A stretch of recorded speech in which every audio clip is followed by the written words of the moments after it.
Story begins in Stoker, the biggest city in the world of monster wrestling, home to a legendary duo, player Ray Byrne and his coach Jimbo, who once put together a 9-match winning streak that made the whole city proud. Then one day both of them vanished without a trace somewhere in the middle of the ocean during a trip. And just like that, Stoker went silent, with no monster to represent them. The city stopped competing entirely. Then one day Coach Sigi arrives in town with a monster named Tentacler, declaring that he will carry Stoker's flag in the championship. The whole city lights up with excitement and packs the arena to watch Tentacler face the reigning King George for the big belt. In the stands, a young woman named Winnie is making her way to the arena. She is the daughter of the legendary Coach Jimbo, and everyone in Stoker loves her for it. Before she walks in, she stops in front of her father's statue, touches it gently, and wishes he were still here. Inside the arena, the match begins, and every single fan expects Tentacler to dominate. But King George shocks everyone and takes the first round. Coach Sigi scrambles to regroup and shouts instructions to Tentacler from the sidelines. At that exact moment, Winnie pushes through the crowd and climbs up to the stands and calls out to Tentacler, telling him something nobody else has noticed. She tells him that every time King George is about to attack, he licks his nose with his tongue as a telltale sign. Tentacler thanks her and gets back in the fight. This time he reads every move before it comes, lifts King George off the ground, slams him down, and delivers the finishing blow to win the belt. The crowd goes absolutely wild, but then Tentacler does something no one expects. He apologizes to the fans and tells them he has to leave for Slitherball to build his own legacy from scratch. Because Stoker is a great city with its own history and heroes, and he needs a place where he can prove himself starting from zero. The next morning, the city mayor gathers everyone and delivers bad news. Without monster wrestling, there is no income, and a big investor has already offered to buy the arena. When he fights back immediately and tells him the arena is the heart of the city and they cannot give it up. But the mayor tells her the city will go bankrupt without it. He also reveals that there are loans on the arena that must be paid within 90 days. And finding a new monster in that time is nearly impossible. When he walks out and goes to the arena alone, standing in the empty space and remembering her father coaching a young Ray Byrne, telling him that the secret to success was written in his training notes and that the key was persistence, she rushes home, finds the notebook with all the training methods, then tells her mother she's heading to a place called Bait Sammer to find a new monster for the city. Her mother tries to stop her, but Winnie tells her she is Jimbo's daughter and she knows what she is doing. She travels there and watches the monster wrestling bouts until one powerful fighter catches her eye. She approaches him and offers him the chance to represent Stoker with her as his coach, but he laughs at her and walks away. Winnie doesn't give up and goes from one monster to the next, but they all turn her down. Tired and frustrated, she sits at the bar, and a stranger sits next to her and tells her he just bet all his money on a monster named Steve who is currently losing his match. Winnie watches the fight and notices Steve getting beaten, but in the middle of it, he makes a very specific movement that stops her cold.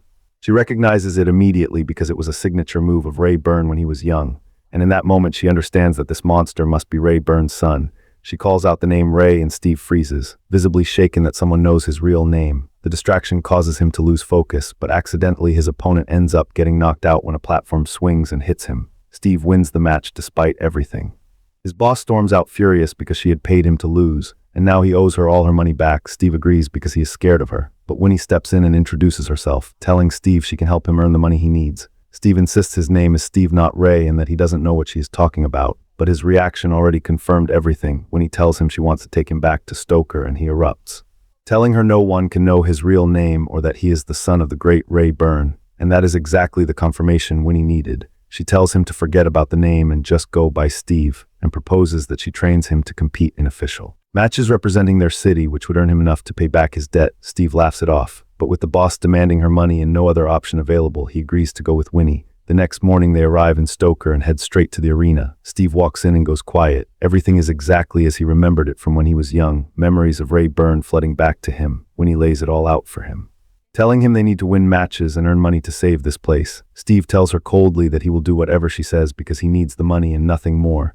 Winnie walks away annoyed and tells him to rest before training starts. The next day, Winnie is up early and her mother surprises her with the keys to her father Jimbo's flying bike. Winnie lights up and rides it straight to the stadium.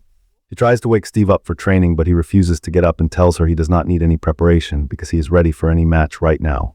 Winnie decides to skip the argument and just throw him straight into a real fight that same night. The arena fills up and Steve faces a monster named Jackson. Jackson comes out showing off and looking dangerous. Winnie gives Steve his instructions, but he ignores every word and jumps in on his own. Jackson attacks hard and Steve dodges, but then fakes a fall to try to end the round early. Jackson gets angry and launches himself into the air for a big move. Steve panics and rolls out of the way at the last second, and the first round ends right there by sheer luck between rounds. Winnie grabs Steve and makes him understand that there's no upfront payment and they only get paid if he wins. That changes everything, and Steve finally agrees to listen. She tells him Jackson is stronger and he cannot beat him in a straight fight, so the plan is to tire him out first and then strike at the right moment. Steve nods and goes back out. He spends the second round running and dodging and making Jackson chase him all over the arena, until Jackson accidentally gets tangled in a platform outside and has to chase Steve back and completely exhausted. Both of them are worn out, but Steve refuses to quit, and in that moment he pins Jackson down and wins the match. Steve and Winnie celebrate together, but the media calls it the worst match of the week and an embarrassment to the sport. Meanwhile, reports are coming in that Tentacler is settling into his new city and making a name for himself. Back at the arena, Winnie sits Steve down and tells him straight that this cannot continue and he needs to train properly. She takes him to the stadium and starts working him through basic moves, but he cannot execute a single one correctly. He gets frustrated and tells her she is a terrible coach and the problem is her. But then he catches himself and opens up for the first time, telling her the reason he left Stoker was that everyone wanted him to be a copy of his father, and he could never live up to that. When he asks him what he actually loves, and he tells her he loves to dance, something clicks in her head. She puts on a song and places markers on the floor and tells Steve to dance. Between them, without realizing it, the footwork and movements she has laid out are exactly the training drills she needs him to practice. Steve trains harder than ever without even feeling like he is training. Steve steps into his next match and his opponent comes out swinging hard, beating him back and pushing him close to the edge of losing. But when he calls out to him and reminds him of the tango plan, Steve starts to dance, and somehow his opponent gets pulled into the rhythm with him. And the moment the timing is right, Steve grabs him and delivers a clean finishing blow to win the match. Days pass and Winnie keeps training Steve her way. And every session he responds better than the one before. In his next match he uses the tango method again and wins just as cleanly. Then Winnie comes to him with a new challenge. His next opponent is massive, and the only way to beat him is to get him flat on his back. Steve starts training specifically to lift heavy things, and in the beginning he cannot do it at all, but he keeps at it until one day it clicks and he lifts with ease. When the match arrives, the giant opponent charges at Steve and hammers him with brutal hits, but Steve stays calm and executes the plan perfectly. He lets the monster come at him, then lifts him completely off the ground and hurls him out of the ring. The opponent cannot get back up and Steve wins. Winnie collects the prize money with a huge smile on her face. The media start talking about Winnie's unusual training methods, pointing out that there is no traditional fighting in her approach and that everything runs through the mind. Winnie faces the cameras and tells them clearly that wrestling has many ways to be taught, and what matters most is that the fighter is ready for anything. Then she looks straight into the camera and declares that Stoker's arena is open and ready to face any challenger. The whole city erupts with excitement at the idea of the stadium coming back to life. Meanwhile, Tentacler is watching the news from his city and he is not happy at all. That same night, Winnie gets a call from King George's coach, and they agree on a date to hold a match at Stoker's arena. Winnie is thrilled because this means the stadium is officially back in business. The next morning, Winnie and Steve head to the arena full of energy, but the moment they walk in, they find construction workers clearing the place out and getting ready to demolish it. Winnie tries to stop them, but the mayor's assistant tells her the mayor is signing the sale contracts that afternoon at Slither Ball. Winnie and Steve race over there and reach the mayor just before he signs. Winnie tells everyone that Stoker now has a monster ready to fight and they have a match lined up against King George, but Tentacler steps in and reveals that King George withdrew from all competitions after losing to him. He then pushes the president to sign the contracts anyway, and it becomes clear to Winnie that Tentacler is the one behind all of this. He wants to tear down the arena and erase Ray Burns' entire legacy because he is busy building his own.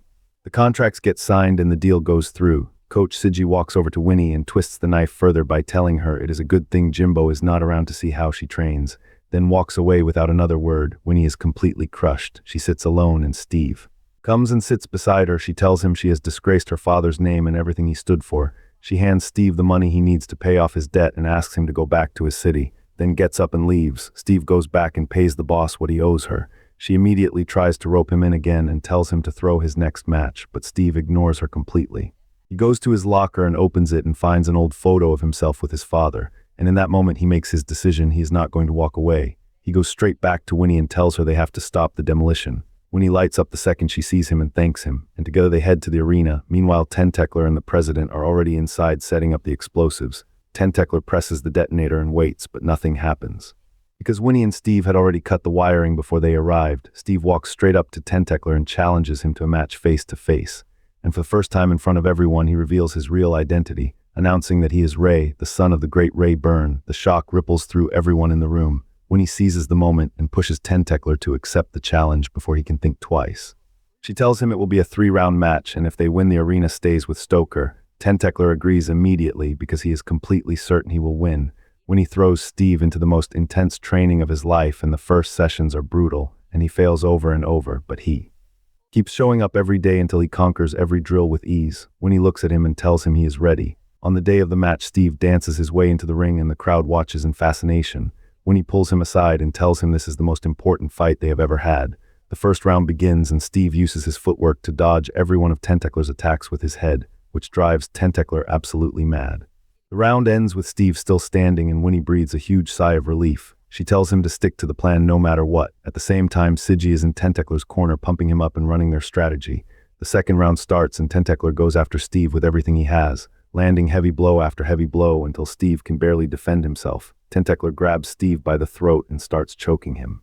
But the bell rings and the round ends just in time. Siggy immediately goes to Winnie and suggests they withdraw before Steve gets seriously hurt. Winnie goes to Steve and offers him the way out, but he refuses without hesitation. He tells her he is done just dodging and it is time to attack. Winnie nods and tells him the plan for the final round. The third round begins and Steve starts landing real hits on Tentacler while still using his head to avoid the counters. But Tentacler grabs him and drives him hard into the ropes. In that moment, Steve grabs onto Tentacler's antennae and pins them to the floor of the ring, then climbs the ropes and launches himself into the air over Tentacler, but they collide in midair and both of them crash to the ground. Steve cannot get up and the entire crowd falls silent.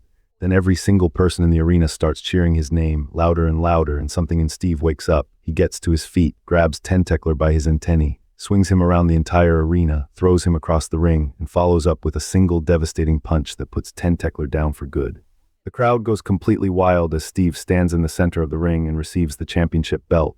Even Siggy walks over to Winnie and tells her she truly deserved this. Steve and Winnie have done it. The arena is saved. Ray Burns' legacy lives on, and Stoker finally has its champion back.